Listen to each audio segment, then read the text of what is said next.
Hey guys, আসসালামু আলাইকুম। সবাই কেমন আছেন? আশা করছি সবাই অনেক ভালো আছেন।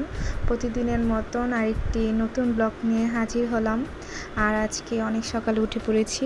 আজকে আমার ননদের পিকনিক ছিল, এর জন্য তার জন্য সকাল সকাল ওঠা। আর এই তো উঠে পাখিদেরকে খুলে দিলাম। আর সবাই তো জানেনই বাসায় মেহমান, এর জন্য সকালবেলা উঠে নাস্তা বানিয়ে ফেললাম তাড়াতাড়ি করে। এই তো পরোটা, আলু ভাজি আর ডিম ভাজি করা হয়েছে। আর মাস্ট চা তো থাকতেই হবে, কারণ আমাদের বাসায় রেগুলার চা সবাই খায়।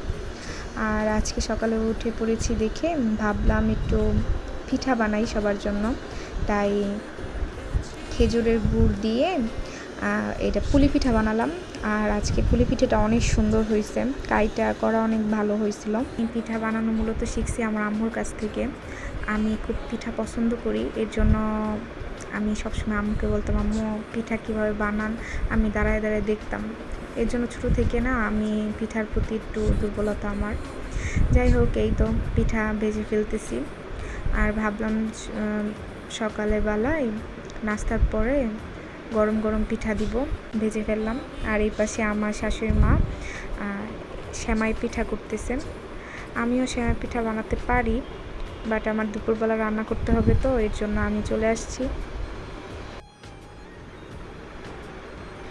বাট একটা পিঠা না ফেটে গেছিল, যেই কারণে আমার এত সুন্দর করে পিঠা ডিজাইন করা পিঠাগুলা আপনি দেখতে একটু অন্যরকম হয়েছে, লাল লাল আসছে। আর কি করা যাবে বলেন, তাড়াহুড়ার মধ্যে যা করছি তাই শুক্রিয়া। আর দুপুরে রান্না বসে ফেললাম।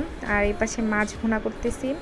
আর এই পাশে আজকে তাড়াহুড়ার ভিতরে আসি, তো এর জন্য পেঁয়াজ, তারপর রসুন বাটা, আদা বাটা, তারপর হলুদ, মরিচের গুঁড়া, দারচিনি, এলাচ সব কিছু একবারে দিয়ে আমি বসায় ফেলছি গরুর গোস্ত। আর গরুর গোস্তের পাশে হাতে সেমাই পিঠা, ওইটা আমি রান্না করে ফেলবো। গুড়টা আলাদাভাবে জাল দিয়ে নিয়েছি, আর দুধটা আলাদাভাবে জাল দিয়ে পরে আমি একসাথে মিক্সড করে সেমাই দিয়ে ফেলছি। সব ক্ষেত্রে এটা মনে রাখতে হবে যে দুধটা জাল দেওয়ার সময় যদি আপনি গুড়টা দিয়ে দেন তাহলে কিন্তু দুধ ফেটে যাবে, এর জন্য সবসময় এটা মাথায় রাখতে হবে। বাট আমার সেমাই পিঠা তো অনেক মজা হয়েছে, সবাই খায় বলছে অনেক ভালো হয়েছে। আর সেমাই পিঠা দেখে আমার এখন আবার সেমাই পিঠা খাইতে মন চাইতেছে। যাই হোক, আমাদের বাসায় আমার ননদের একটা ফ্রেন্ডের বাবু নিয়ে আসছিল। বাবুটা মাশাআল্লাহ এত সুন্দর। যাই হোক, আমার বাবুটাকে খুব মিস করতেছি, সুন্দর। আর দুপুরে খাবারই তো দিয়ে ফেললাম। আজকের খাবার এগুলোই ছিল। আর আজকে আমার ব্লগটাও এই পর্যন্ত। আমার ভিডিও যদি ভালো লাগে তাহলে আমার পাশে থেকেন।